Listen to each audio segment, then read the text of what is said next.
What's up guys, welcome to our YouTube channel and a new video. तो भाई कुछ दिनों से जो टैरिफ वॉर चल रही है दुनिया में, उसके वजह से बहुत जगह दुनिया में ऊपर ऊपर नीचे हो रहा है। स्टॉक मार्केट ऊपर नीचे दाएं बाएं लगातार हो रहा है। और ऐसे में बहुत सारी जगह हैं जहां मौके मिल रहे हैं, बहुत सारे जो पॉकेट्स हैं जहां आपको एक बहुत अच्छा मौका मिल सकता है।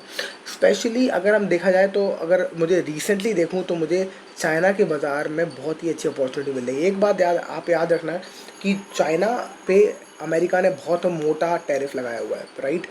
और ये बात फैक्ट है कि चाइना के ऊपर बहुत बड़ी प्रॉब्लम है और ये टैरिफ वॉर चलेगी कुछ टाइम तक।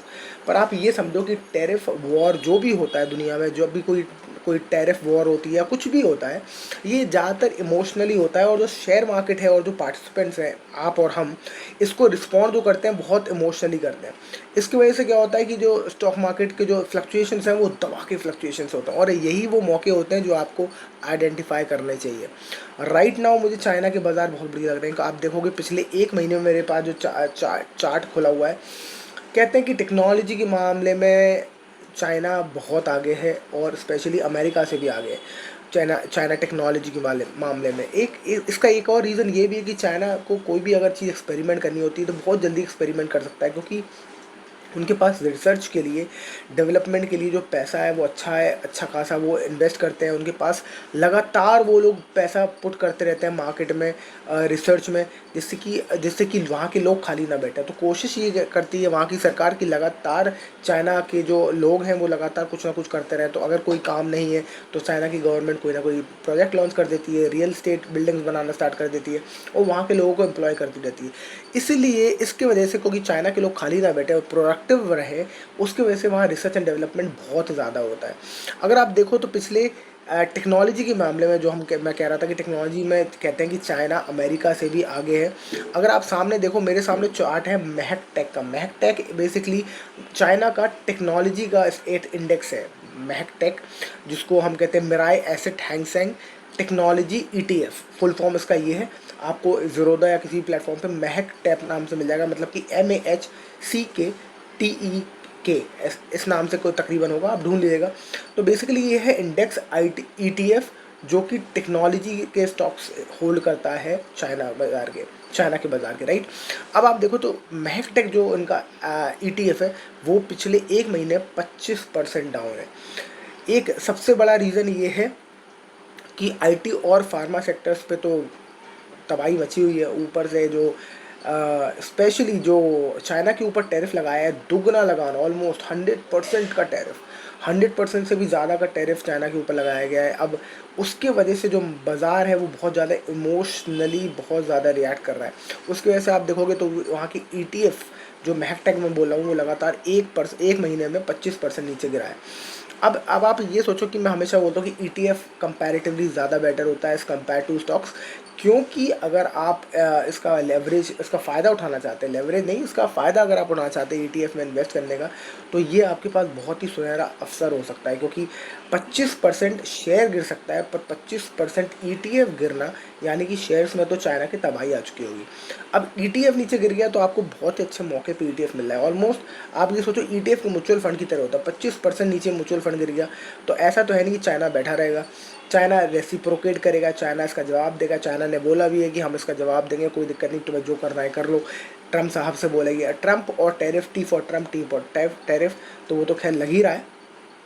पर चाइना ने भी कहा कि इसका हम जवाब देंगे। आपको क्या लगता है कि चाइना जवाब नहीं दे पाएगा? आपको क्या लगता है कि चाइना इसको हैंडल नहीं कर पाएगा, इतने बड़े इशू को? जिनपिंग को क्या फ़र्क पड़ता है कि छोटा मोटा टैरिफ लग भी जाए तो लग जाए? They have their own policies. China is a very big market.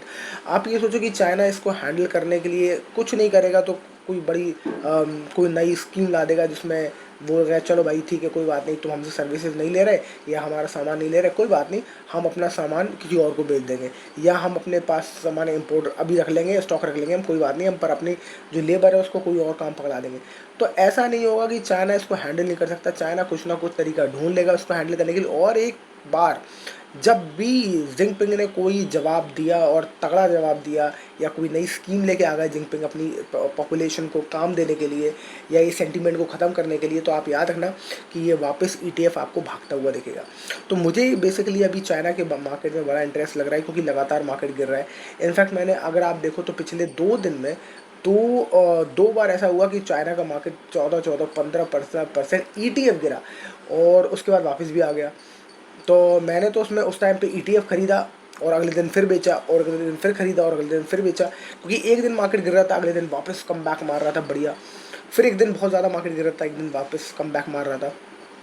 तो मैंने हर दिन खरीदा और हर दिन बेचा, ऑलमोस्ट थोड़ा थोड़ा और थोड़ा थोड़ा उसमें प्रॉफिट बुक किया।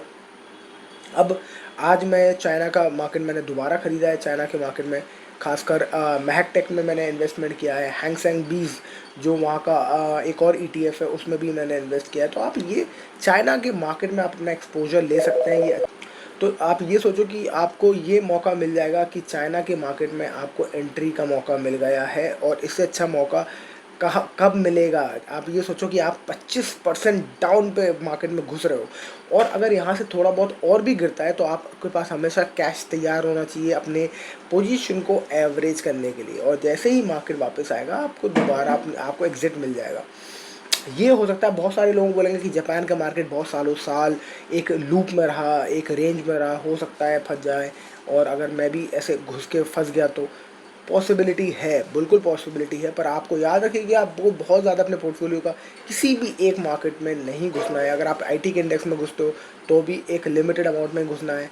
अगर आप किसी भी इंडेक्स में घुसते हो आपको एक लिमिटेड अमाउंट में ही अपना एक्सपोजर रखना है। तो चाइना की मार्केट में भी जो मेरा एक्सपोजर होगा, जो एवरेज करने के बाद भी अगर मैं एक्सपोजर लूँगा तो वो भी इतना लिमिटेड रखूँगा कि मुझे अगर कुछ महीनों तक या कुछ 1-2 साल तक भी अगर मुझे उसमें इन्वेस्टमेंट बना के रखनी पड़े तो आई विल नॉट माइंड।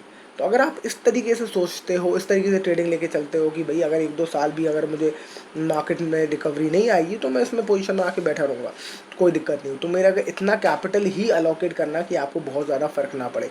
तो आप जितना भी बड़ा आपका पोर्टफोलियो 5 लाख, 10 लाख, 15 लाख, 50 लाख, 1 करोड़, जितना का आप पोर्टफोलियो उसका आप 10% या 5% ही चाइना के मार्केट में एलोकेट कर सकते हो। मुझे लगता है ये बहुत ही सुनहरा मौका है, क्योंकि जैसी जिनपिंग कोई नई खबर सुनाएंगे, जैसी जिनपिंग कोई नया एक्शन लेंगे, दोबारा लोगों के अंदर सेंटीमेंट आएगा, एक पॉजिटिव सेंटीमेंट आपको बहुत जल्दी मिलेगा लोगों के अंदर देखने में, और आप देखोगे कि मार्केट दोबारा, चाइना का मार्केट दोबारा रिकवर हुआ। मैंने कई बार चाइना में मार्केट में इन्वेस्ट किया और अक्सर मैं करता रहता हूँ जब भी चाइना के मार्केट में गिरावट दिखती है, और फिर उसके बाद उसको और एवरेज कर लेता हूँ जब थोड़ा सा और गिरता है, और फिर तीसरी चौथी बार एवरेज करता हूँ। उसके बाद मैं किसी भी ईटीएफ में इन्वेस्ट करने से एवरेज करने से बचता हूँ, क्योंकि फिर मेरा उसमें पोर्टफोलियो का साइज़ के हिसाब से मेरा जो उसमें इन्वेस्टमेंट है वो बड़ा हो जाता है। तो ऐसे ही आप भी ले सकते हो। 4,000-5,000 रुपये का कोई भी ईटीएफ आपने ख़रीद लिया, उसके बाद जब वो और गिरा तो आपने 5,000 का और ख़रीद लिया, तो आपकी टोटल इन्वेस्टमेंट 10,000 हो गई। जब और गिरा बहुत ज़्यादा तो आपने फिर से उसको डबल कर दिया। मार्टिंगेल मेथड कहते हैं बेसिकली इसको, तो आपने फिर डबल कर लिया। तो अगर आप इस तरीके से आप लगातार अपने ईटीएफ को एवरेज डाउन करते रहते हो और ईटीएफ को एवरेज डाउन करते हो, I am not talking about stocks, तो एक आपको थोड़ा सा सॉफ्ट और आपको ज़्यादा कंफर्टेबल एक कंफर्टेबल प्राइस मिल जाता है, क्योंकि आप वो नीचे बहुत होता जाता है, और जैसे ही आपका ईटीएफ वापस आएगा आपको एक अच्छा मौका मिलेगा उस पर एग्जिट करने का एक अच्छे प्रॉफिट के साथ। माइंड यू ये याद रखिए आप हमेशा कि हो सकता है, ये पॉसिबिलिटीज़ पूरी है कि हो सकता है कोई सेक्टर कुछ महीनों के लिए, कुछ साल के लिए भी डाउन हो, तो आपको अपने पोर्टफोलियो का उतना ही अपना इन्वेस्टमेंट रखना है कि आपको अगर 1 साल तक के लिए वो आपका उतना पोर्शन ऑफ मनी ब्लॉक रहे तो आपको फ़र्क नहीं पड़े, आपको लॉस में ना निकलना पड़े, आप ये कोशिश करिए बस। So that's it for this video. I hope आपको समझ में आया हो कि अभी चाइना के मार्केट्स बहुत ज़्यादा वॉलेटाइल हैं, बहुत ज़्यादा गिर रहे हैं। अगर आपको ऐसा मौका मिले तो आप क्या उसका अपॉर्चुनिटी का फ़ायदा उठाना चाहते हैं, और अगर हाँ तो ज़रूर मेंशन करिएगा कमेंट सेक्शन में येस। और मैंने आपको बता ही दिए कौन से 2 स्पेशली इंडेक्स में ईटीएफ हैं, जो एक है हैंगसेंग बीज HNGBES बिल्कुल, और एक है महक टेक TECH, शायद TEK ऐसा कुछ है। तो आप देख लीजिएगा अपनी ज़रूरत में, आपको मिल जाएगा दोनों ईटीएफ, एक आईटी के लिए और एक चाइना के हांगकांग के बाज़ार के लिए। तो आई होप इस वीडियो से आपको बहुत कुछ वैल्यू मिली हो। अगर येस तो like share and subscribe, and I will see you in the next video. Thank you so much for watching. Bye bye.